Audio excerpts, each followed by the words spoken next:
Who was hanged publicly with Moniram Devan? Maniram দেৱানৰ সৈতে কাক ৰাজহুৱাভাৱে ফাঁচি দিয়া হৈছিল? কাৰেক্ট এনচাৰটো হ'ব অপশ্যন এ পিয়লি বৰুৱা। 1858 চনৰ 26 ফেব্ৰুৱাৰীৰ দিনা যোৰহাটত মনিৰাম দেৱান আৰু পিয়লি বৰুৱাক ফাঁচি দিছিল।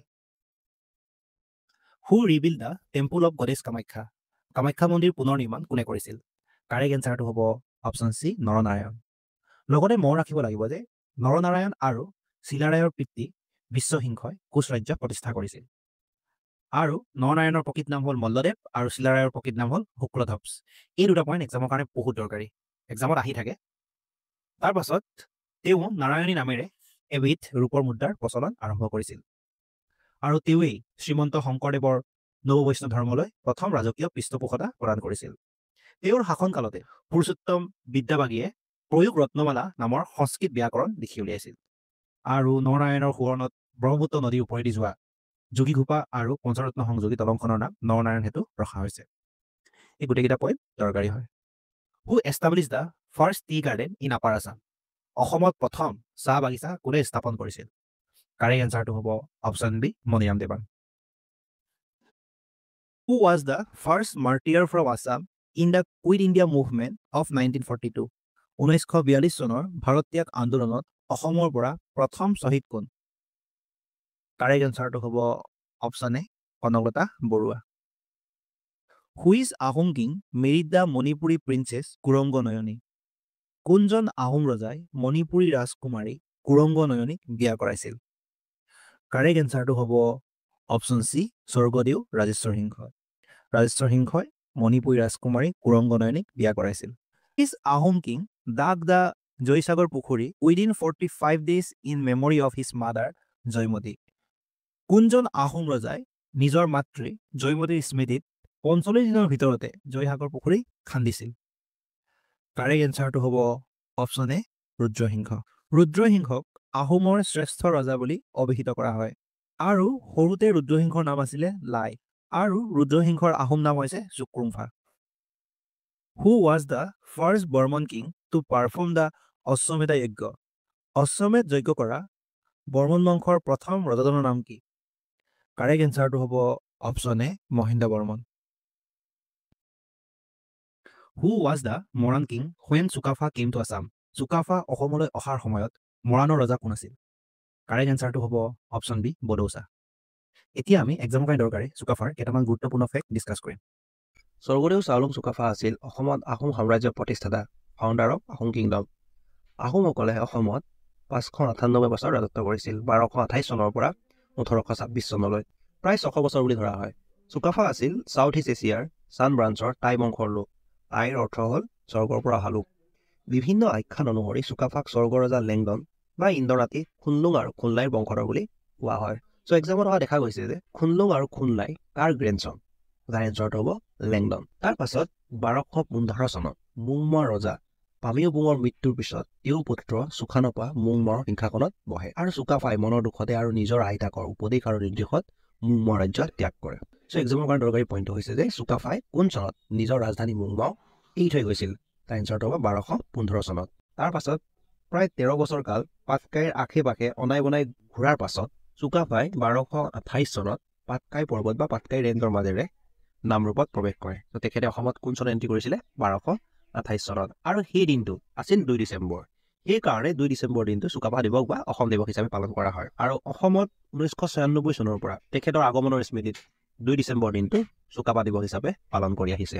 তাৰ পাছত তেখেতে ৰাজধানী পাতিবৰ বাবে দিহিং, টিপাম, শোলগুৰি, অভয়াপুৰী আদি কেইবাখনো ঠাই নিৰ্বাচন কৰিছিল, যদিও বানপানী বা বেলেগ অসুবিধাৰ কাৰণে তাত স্থায়ীভাৱে ৰাজধানী পাতিব নোৱাৰিছিল। শেষত তেওঁ খেতিৰ বাবে উপযোগী আৰু বানপানীৰ পৰা মুক্ত এখন ঠাই বিচাৰি পায় আৰু সেই ঠাইতে 1253 চনত স্থায়ীকৈ আহোম ৰাজ্যৰ ৰাজধানী পাতিছিল আৰু সেই ঠাইখনৰ নাম হৈছে চৰাইদেউ। চ' আহোমৰ ফাৰ্ষ্ট কেপিটেল কোনটো বুলি ক'লে সেইটো হ'ব চৰাইদেউ আৰু লাষ্ট কেপিটেল হয় যোৰহাট। আৰু চৰাইদেউ হৈছে আহোম ৰাজ্যৰ প্ৰথমখন বানমুক্ত ৰাজধানী বা প্ৰথমখন স্থায়ীভাৱে স্থাপন কৰা ৰাজধানী। চ' এইটো বহুত ইম্পৰ্টেণ্ট। চুকাফাই 2টা পোষ্ট ক্ৰিয়েট কৰিছিলে। চ' এটা হৈছে বুঢ়াগোসাঁই আৰু আনটো হৈছে বৰগোসাঁই। চ' এইটো বহুত ইম্পৰ্টেণ্ট হয়। ব্ৰহ্মপুত্ৰ উপত্যকা পাওঁতে তেওঁ বুৰঞ্জীকাৰসকলক সকলো ঘটনাৰ লিপিবদ্ধ কৰিবলৈ নিৰ্দেশ দিছিল আৰু অসমত বুৰঞ্জী লিখাৰ আৰম্ভণি এনেকৈ ঘটিছিল। চ' বুৰঞ্জী অসমত কোনে ফাৰ্ষ্ট ইন্ট্ৰডিউচ কৰিছে বুলি যদি সোধা হয় তেতিয়া হ'ব চুকাফা। আৰু যদি কয় যে অসমীয়াত বুৰঞ্জী লিখা প্ৰথা কোনজন ৰজাৰ দিনৰ পৰা চলি আহিছে বুলি ক'লে তাৰ এনচাৰটো হ'ব চুহুংমুং। তাৰ পাছত তেখেতক আৰ্কিটেক্ট অফ বৰ আছাম বা বৃহত্তৰ আছাম বুলি জনা যায়। আৰু তেখেতৰ মৃত্যু হৈছিল 1268 চনত। তেখেতৰ মৃত্যুৰ পাছত তেওঁৰ পুত্ৰ চুতীওফা ৰজা হয়। চ' এক্সামত আজিকালি আহিছে যে আহোমৰ ছেকেণ্ড ৰজা কোন বা চুকাফাৰ পাছত কোনে ৰজা হৈছিলে। ত' তাৰ এনচাৰটো হ'ব চুতীওফা। আচলতে বহুত ইম্পৰ্টেণ্ট হয়, এক্সামত আহিছে বুলি কয়। এতিয়া আমি চুকাফাৰ গুৰুত্বপূৰ্ণ ফেক্টবিলাক কুইকলি চাম। 1215 চুকাফাই মুং মাও এৰিছিলে। 1228 আফটাৰ 13 years চুকাফাই অসমত প্ৰৱেশ কৰিছিলে। এণ্ড 1253 চৰাইদেউত আহোমৰ ফাৰ্ষ্ট ৰাজধানী পাতিছিলে। তাৰপৰা 1268 চুকাফাৰ মৃত্যু হৈছিলে। তাৰপৰা চুকাফাই দুটা পোষ্ট ক্ৰিয়েট কৰিছে, বুঢ়াগোসাঁই বড়োসাঁই, এইটো ইম্পৰ্টেণ্ট। আৰু 2 ডিচেম্বৰত চুকাফা দিৱস হিচাপে পালন কৰা হয়। Under whose guidance was a বৃন্দাবনী বস্ত্ৰ woven by Assamese weavers? কাৰ নিৰ্দেশনাত অসমীয়া শিপিনীৰ দ্বাৰা বৃন্দাবনী বস্ত্ৰ বোৱা হৈছিল? কাৰেক্ট এনচাৰটো হ'ব option A Sankardev. What was the name of the coins used during Kush Kingdom? কুশ ৰাজ্যৰ সময়ত ব্যৱহৃত মুদ্ৰাবোৰৰ নাম কি আছিল?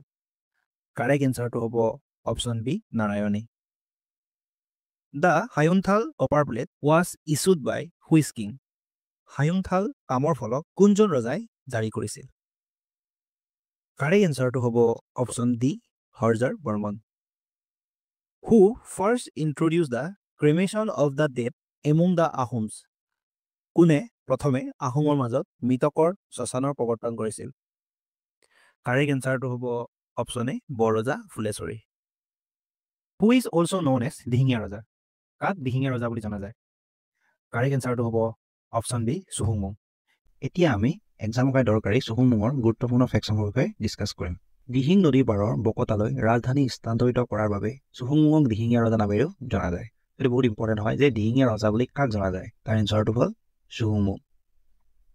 চুহুংমুঙক সাম্ৰাজ্যবাদী নীতিৰ বাবে অসমৰ নেপোলিয়ন বা নেপোলিয়ন অফ আছাম বুলি জনা যায়।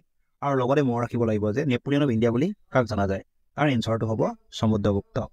লগতে চুহুংমুং হৈছে প্ৰথম আহোম ৰজা যিজনে হিন্দু উপাধি স্বৰ্গনাৰায়ণ গ্ৰহণ কৰিছিল। তেওঁৰ দিনৰে পৰা আহোম ৰজাসকলক স্বৰ্গদেউ বুলি কোৱা হৈছিল। চ' এইটো বহুত ইম্পৰ্টেণ্ট হয়, এক্সামৰ কাৰণে বহুত দৰকাৰী হয়।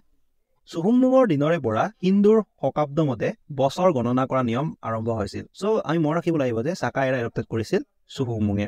এইজনৰ ৰজাৰ দিনতেই ফাৰ্ষ্ট চেঞ্চাছ প্ৰথম লোকপিয়ল মানে জনসংখ্যা নিৰ্ধাৰণ আঁচনি গ্ৰহণ কৰা হৈছিল। চুহুংমুঙৰ দিনত অসমীয়া ভাষাত প্ৰথম বুৰঞ্জী লিখা হৈছিল। এই বুৰঞ্জী পুথিখনৰ নাম হৈছে শ্ৰী শ্ৰী স্বৰ্গনাৰায়ণ মহাৰাজৰ জন্মকথা। এই পুথিখনত আহোমৰ সৈতে দেৱতাৰ সম্পৰ্কৰ কথা কোৱা হৈছে। চ' এক্সামত আহিব পাৰে যে বুৰঞ্জী কোনজন আহোম ৰজাৰ দিনৰ পৰা লিখা হৈছিল। এতিয়া এনচাৰটো হ'ব চুকাফা। বা যদি আহে যে অসমীয়া ভাষাত বুৰঞ্জী কোনজন দিনৰ পৰা লিখা হৈছিলে তেতিয়া এনচাৰটো হ'ব চুহুংমুং। চুহুংমুঙৰ দিনতেই 1523 চনত চুতীয়াসকলৰ সৈতে আহোমৰ কনফ্লিক্ট হৈছিল। পিছত চুতীয়াসকলৰ লাষ্ট ৰজা নীতিপালক পৰাস্ত কৰি সমগ্ৰ চুতীয়া ৰাজ্য আহোমৰ অধীনত কৰে আৰু এই অঞ্চলৰ প্ৰশাসন ব্যৱস্থা চোৱা চিতা কৰিবৰ বাবে চদিয়াখোৱা গোসাঁই নামৰ নতুন পদবীৰ সৃষ্টি কৰে। আৰু ফাৰ্ষ্ট চদিয়াখোৱা গোসাঁই হ'ল আনচিংমুং। বহুত ইম্পৰ্টেণ্ট এক্সামৰ কাৰণে বহুত দৰকাৰী হয়। লগতে মনত ৰাখিব লাগিব যে প্ৰথম চুতীয়া ৰজা হৈছে বীৰপাল আৰু লাষ্ট চুতীয়া কিং হৈছে নীতিপাল। আৰু নীতিপালৰ ৱাইফৰ নাম হৈছে সতী সাধনী। চুতীয়া ৰজা আহোমৰ হাতত পৰাৰ পিছত আত্মসমৰ্পণতকৈ মৃত্যুক বেছি পচন্দ কৰা নীতিপালৰ ৰাণী সাধিনীয়ে চন্দ্ৰগিৰি পাহাৰৰ ওপৰৰ পৰা পৰি আত্মহত্যা কৰে। আৰু এটা কথা মনত ৰাখিব লাগিব যে চুতীয়াসকলৰ লগত যুদ্ধত জয়ী হৈ চুহুংমুঙে ঋক্ষাবন উৎসৱ পালন কৰিছিল। বহুত দৰকাৰী হয়। আৰু এই উৎসৱ পালন কৰিছিল ৰাজ্যৰ দীৰ্ঘায়ুৰ বাবে।